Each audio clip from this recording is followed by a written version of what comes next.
You know, sometimes things don't come as they should. And the tropics, we're looking at the tropical snapshot right now going, what? That was supposed to be just an honest little low pressure center. But nope, it's come into something that, well, could become a rainmaker at the very least or a threat. Goodness knows. So let's take a look at it and see what's blowing up. All right, we take a look at the tropical snapshot, and we look at the Atlantic, and there's nothing going on there. But we notice that we've got something going on over the Gulf.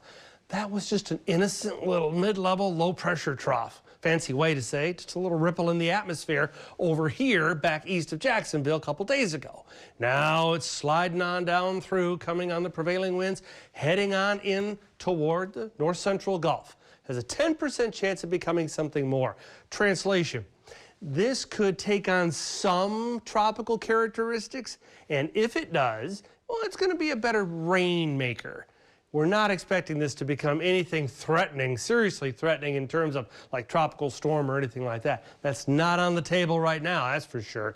And we've only got a couple days before the thing gets here, a day and a half or so. So anywho, the low, this is New Orleans right there, and you've got the north central Gulf there, is going to continue moving to the west, heading on in toward, say, the Texas coast from southeast Texas down through to the coastal bend.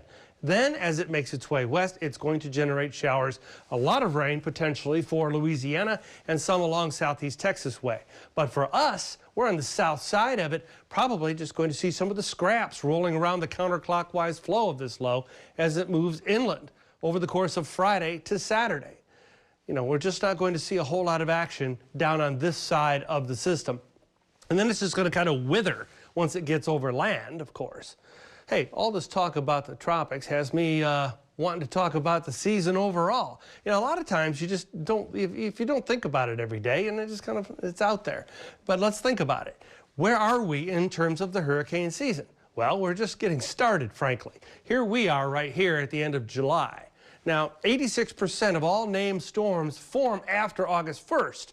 So once we get to August 1st, then we really start getting into the more hyperactive portion of the season, running on into September 10th before it peaks, and then all the way back down into late October before it starts tamping back down again, calming down.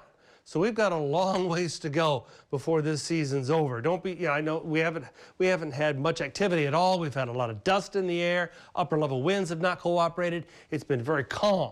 Well, usually July is, so don't get comfortable. 75 to 77 overnight tonight.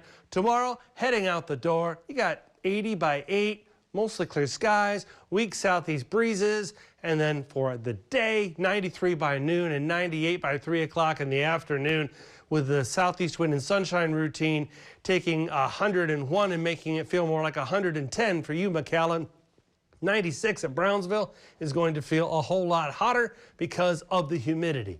But you can see here, there's 110, 111 right around there for Brownsville.